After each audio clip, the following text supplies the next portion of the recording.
Krishna Radhe Radhe ji. Most welcome आप सभी का एक बार हमारे श्री राधे चैनल में। तो फ्रेंड्स, आज की इस वीडियो में हम जानेंगे भादो मास के शुक्ल पक्ष की पर्वतनीय एकादशी का व्रत हमें किस दिन रखना है, व्रत का पारण समय क्या रहेगा, पूजा विधि क्या रहेगी, भोग हमें क्या लगाना है और इस एकादशी को जल छूर्णीय एकादशी, वाम एकादशी, पद्मा एकादशी के नाम से भी जाना जाता है।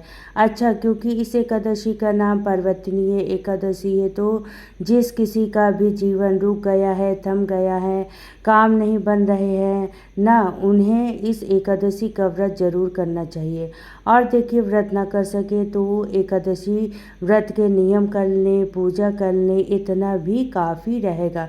तो आज के दिन हमारे भगवान विष्णु जी, जो कि योग निद्रा में सोए हुए हैं, वो करवट बदलते हैं। तो इस एकादशी का महत्व बहुत ही ज़्यादा बढ़ जाता है और हम भक्तों के जीवन में भी परिवर्तन आता है। और देखिए, मौसम भी बदलने लगा है तो आपने ध्यान दिया होगा, अब सूर्य अस्त भी जल्दी हो जाता है और अब उतनी गर्मी भी नहीं रहती है।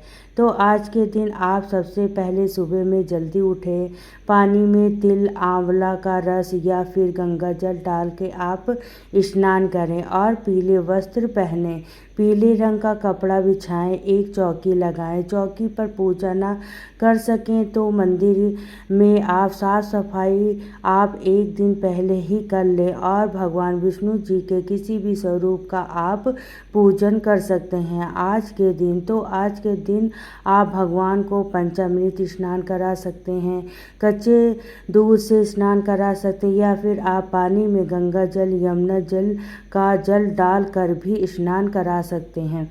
देखिए, पंचामृत या कच्चा दूध जो भी आप लें वो शुद्ध होना चाहिए, इस बात का ध्यान रखें और दूध कच्चा ही लें, गर्म किया हुआ दूध ना लें। तो फ्रेंड्स, 3 सितंबर दिन बुधवार को सूर्य उदय के साथ ही हमें एकादशी मिल रही है और इस दिन हमारे यहाँ व्रत किया जा रहा है।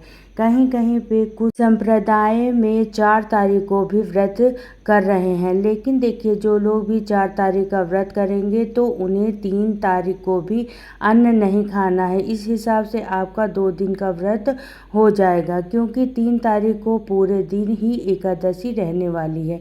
तो अगर आप दोनों दिन एकादशी का व्रत कर रहे हैं तो बहुत अच्छा, नहीं तो आप सिर्फ 3 तारीख का व्रत करें।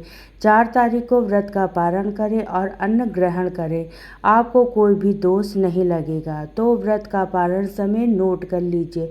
4 तारीख को दिन पड़ रहा है गुरुवार का।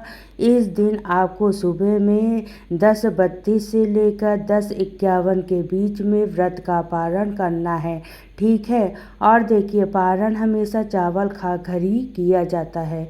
तो तुलसी दल लें आप चरणामृत के साथ, गंगा जल के साथ। उसके बाद चावल का सेवन द्वादशी के दिन जरूर से करें। और जो लोग भी 4 तारीख को एकादशी का व्रत कर रहे हैं वो वह 5 तारीख को सुबह 6:30 बजे से लेकर 9:20 तक अपना व्रत का पारण कर सकते हैं। तो आप अपने देश, शहर, गांव के हिसाब से देख लीजिएगा आपके आसपास मंदिर में किस दिन की एकादशी हो रही है, आप तभी व्रत करें। हमारे यहाँ 3 तारीख को ही व्रत रखा जाएगा, ठीक है।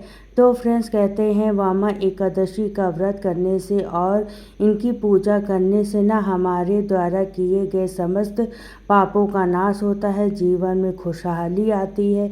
तो आप व्रत ना कर सके लेकिन पूजा आपको ज़रूर करनी चाहिए। तो यहाँ पर हमने गणपति जी को गंगा जल से छिड़क दिया है और वस्त्र रूपी कलावा अर्पित कर रहे हैं। लड्डू गोपाल जी को स्नान करा के श्रृंगार कर दिया है। और ध्यान रखें, एकादशी के दिन आपको नीला काला वस्त्र नहीं पहनना। ठाकुर जी को भी आज के दिन पीले रंग के वस्त्र पहनाए हैं। पीला ना हो सके तो आप लाल, गुलाबी जो भी हो वो आप पहना सकते हो। और सभी को देखिए, हमने चंदन से तिलक किया है, माता लक्ष्मी को हमें रोली सिंदूर लगाएंगे और अक्षत नहीं चढ़ाने हैं पूजा में। इस बात का ध्यान रखिए, अक्षत की जगह हमें सफ़ेद तिल का ही इस्तेमाल करना है। और फ्रेंड्स, फ्रेंड्स आज के दिन हो सके तो घर में अखंड जोत जरूर जलाएं। देखिए अखंड जोत जलाने से क्या होता है, आपके घर के समस्त वास्तु दोष खत्म हो जाते हैं, कलेश समाप्त हो जाते हैं। और जैसे ही एकादशी तिथि में रात्रि जागरण का विशेष महत्व होता है, लेकिन पूरी रात जागना ग्रस्त जीवन वालों के लिए थोड़ा कठिन होता है। तो सारी जगह पे वहाँ पर अगर जोत जल रही है तो हमें रात्रि जागरण का फल प्राप्त होता है। तो आप कोशिश करें कि ज़रूर से आप अखंड जोत जलाएं। और देखिए अखंड जोत सुबह ही जलाना है। अब आप व्रत का संकल्प ले, उसी समय पे किसी कारण से अगर आप सुबह में अखंड जोत नहीं जला सकते हैं तो संध्या के समय जरूर जला दें। और देखिए तुलसी जी की पूजा आपको जरूर करनी है एकादशी के दिन, लेकिन तुलसी एक दिन पहले ही तोड़ लें। तो तुलसी थोड़ा ज़्यादा तोड़े, एकादशी और द्वादशी दोनों ही दिन तुलसी पत्र नहीं तोड़ना चाहिए। अब देखिए आज के दिन भोग हमें क्या लगाना है, तो दही का भोग आप ज़रूर लगाएं और साथ ही ना खीरे का भोग आपको ज़रूर लगाना है। तो खीरा ककड़ी जो आपको मिल जाए वह, बाकी आप जो है सेब केला जो भी मौसमी फल आपको मिल जाए वो भोग लगाना है। अन्न का भोग आज के दिन हम नहीं लगाते हैं, फलाहार चीज़ों का ही भोग लगाते हैं। दूध से बनी मिठाइयों का भोग लगा सकते हैं, संध्या के समय मखाने की खीर बना सकते हैं और भोग में तुलसी पत्र जरूर से होना चाहिए। इस बात का हमें ध्यान रखना है। व्रत कथा जरूर से पढ़नी है और अगर आपके पास पुस्तक नहीं है तो फिर आप मोबाइल पर भी सुन सकते हैं। और ध्यान आपको यह रखना है कि आज के दिन आपके द्वार पर आए किसी भी याचक को जो मांगने वाला हो उन्हें खाली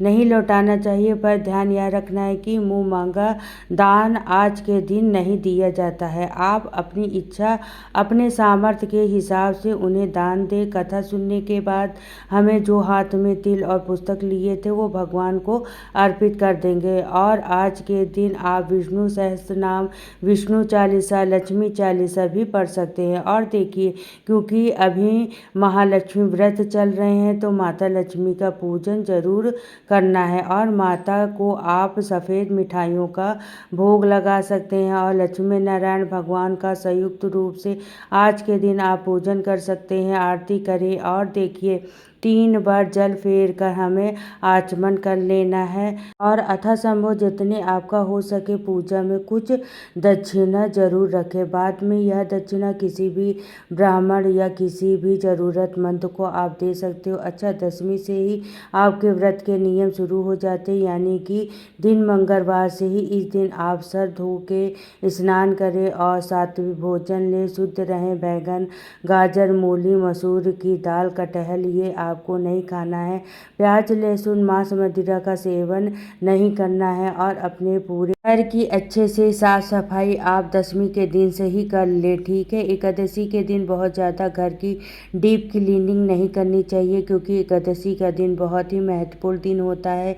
इस दिन हमें घर के कर्मों में न लग के भगवान का ज़्यादा से ज़्यादा स्मरण करना चाहिए, नाम जप करना चाहिए, पाठ करना चाहिए, जिससे हमारे घर में सदैव सुख समृद्धि का वास रहे और लक्ष्मी नारायण भगवान की सदैव हम पर कृपा बनी रहे। और अब जान लेते हैं पारण का सही विधि। तो देखिए पारण वाले दिन सुबह में आप जल्दी उठकर स्नान आदि से निर्मित होकर फिर दोबारा से आपको इसी चौकी पर भगवान का पूजन करना है।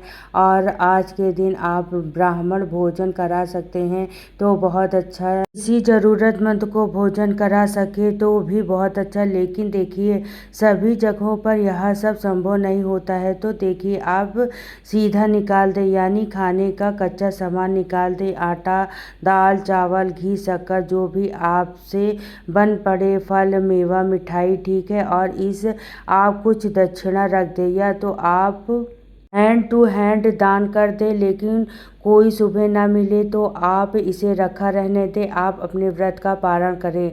तुलसी पत्र ले, गंगा जल ले और उसके बाद खाने में आज के दिन आपको चावल ज़रूर बनाने हैं। पहले तुलसी दर रख के ठाकुर जी को भोग लगाएं और उसे खा के आप अपने व्रत का पारण करें। तो फ्रेंड्स, जो कोई भी भक्तजन इस विधि से वाम एकादशी का व्रत करेंगे उनके समस्त पाप को नष्ट तो हो ही जाएंगे, उन्हें संसारी सुख की भी प्राप्ति होगी, जीवन में उन्नति तरक्की आएगी।